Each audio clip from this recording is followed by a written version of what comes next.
Hi friend, ছোট্ট mini ব্লগে আপনাদের সবাইকে স্বাগতম।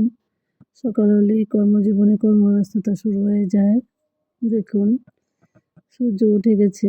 সকাল সকাল দৃশ্যটা দেখতে কিন্তু সত্যি খুব ভালো লাগে। দেখুন, আমার বাড়ির সদস্যরা দাঁড়িয়ে আছে, রৌদ্র পোহাচ্ছে। দেখুন, সবাই আমি চলে গেলাম এবার রান্নাঘরে। দেখুন, রান্নাঘর থেকে দৃশ্যটা কিন্তু দারুণ লাগে।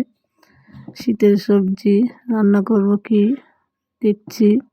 দেখুন, শালগম, এগুলি হলো সজনা ফুল। দেখে কিন্তু খুবই সুন্দর লাগছে। দেখুন, সজনা ফুল দিয়ে বড়া বানাবো। ভালো করে ধুয়ে নিলাম পরিষ্কার করে। অনেকদিন হলো সজনা ফুল খাইনি, তাই সজনা ফুল নিয়ে আসলাম। এদিকে দেখুন, থানকুনি পাতা। থানকুনি পাতা তো শরীরের পক্ষে খুবই উপকারী। সিমের বিচি, এদিকে এসছে পালং শাক। দেখুন, বিন, কুমড়ো, ফুলকপি, বাঁধাকপি, তারপরে সিম, বেগুন, অনেক ধরনের সবজি নিয়ে এসেছে। তারপরে এদিকে দেখুন লাউ। দেখুন, এদিকে রান্না করে নিলাম বড়া। ফুলের বড়াগুলি খেতে কিন্তু দারুণ হয়েছিল, একদম মুচমুচে করে বানিয়েছিলাম। আর সিমের বিচি দিয়ে লাউ দিয়ে তরকারি করে ফেললাম। সিমের বিচিগুলিকে সিদ্ধ করে নিলাম, নিয়ে তারপর এদিকে লাউটাও কেটে নিলাম বাকল শুদ্ধ। কোনদিন বাকল শুদ্ধ খাইনি, তাই আজকে প্রথমবার রান্না করলাম, ভালোই লেগেছে। তারপরে কড়াইতে তেল দিয়ে তেজপাতা, শুকনো লঙ্কা, পাঁচফোড়ন দিয়ে দিলাম। দিয়ে কেটে রাখা লাউগুলি দিয়ে দিলাম।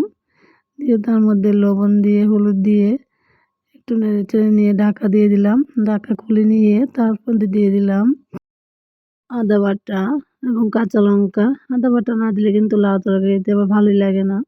তারপর সিমের বিচিগুলি সিদ্ধ করে নিয়ে হাতা দিয়ে ভেঙে নিলাম, নিয়ে জল দিয়ে মিশিয়ে নিয়ে দিয়ে দিলাম লাউয়ের মধ্যে। দিয়ে ফুটিয়ে উঠলে তার মধ্যে দিয়ে দিলাম ধনেপাতা, দিয়ে একটু ফুটিয়ে নিয়ে নামিয়ে নিলাম। খেতে কিন্তু স্বাদই হয়েছিল। এবার বেরিয়ে পড়লাম কর্মে। কর্মে তো যেতেই হবে, তাই বেরিয়ে পড়লাম। দেখুন, অটোতে বসে পড়লাম, যাচ্ছি। যেতে যেতে একটু ভিডিও করে নিলাম। রাস্তার দৃশ্যটা, দুধারে গাছ, সত্যি কিন্তু অসাধারণ সুন্দর। প্রকৃতি কিন্তু খুবই সুন্দর। প্রকৃতিকে দেখলে মন ভরে যায়। দেখুন, গাছগুলি কত ভালো লাগছে রাস্তার ধারে ধারে। এই যে, সত্যি অসাধারণ। তারপরে বাড়িতে আবার চলে আসলাম। এদিকে আসার সময় বারো মজা নিয়ে আসলাম। বারো মজা মানে অনেক মটর, বাদাম, চানাচুর, অনেক কিছু দিয়ে বানিয়ে দেয়। তারপরে অল্প মনে হলো, তাই আবার একটু চানাচুর মিশিয়ে নিলাম। তার সাথে আবার একটু মুড়িও মিশিয়ে নিলাম। মুড়ির মধ্যে এবার একটু তেল, লবণ দিয়ে দিলাম। দিয়ে তার মধ্যে আবার একটু লেবু নিয়ে দিয়ে দিলাম। ভালো করে মেখে নিলাম। দেখুন, সন্ধ্যার সময় কিন্তু এরকম একটি টিফিনের দরকার পড়ে। আমরা প্রায় সময়ই এরকম করে টিফিন খাই। মুড়ির সঙ্গে এরকম টিফিন খেতে কিন্তু ভালোই লাগে। আর লেবুর টক টক ভাবটা আরও স্বাদ লাগে কিন্তু। দেখুন, খেতে কিন্তু দারুণ আছে। তাই বন্ধুরা, ব্লগটা এখানে শেষ করলাম। যদি ভালো লাগে তাহলে একটি লাইক ও একটি কমেন্টস অবশ্যই করবেন। ধন্যবাদ।